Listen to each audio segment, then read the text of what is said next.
жылдын толуксуган жайы эле, дилдиреген июлдун айы эле, көгүлтөр кызыл гүлдү, жумшак жука, көйнөгүң үлбүрөгөн шай эле.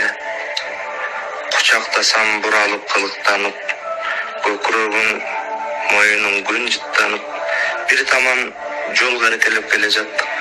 Биздин максат бир тарап сыяктанып.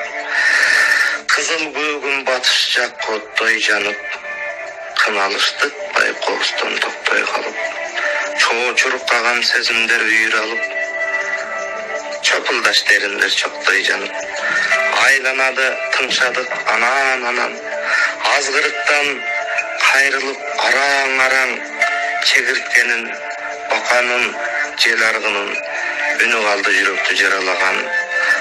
Асманда ай, жылуу кеч келе бердик, кадамдар жай, жол эрип, ойлор эрип, үн чыгарбай мен сага суроо берип, үн чыгарбай сен мага жооп берип.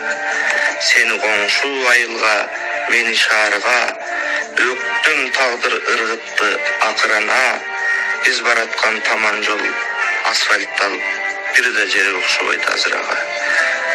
Сени көрүп түшүмдө жаңы гана, селттей түшүп ойгондум ушул таңда, балким сен да түш көрүп, эми туруп, жаткандырсың чай берип жанагыңа.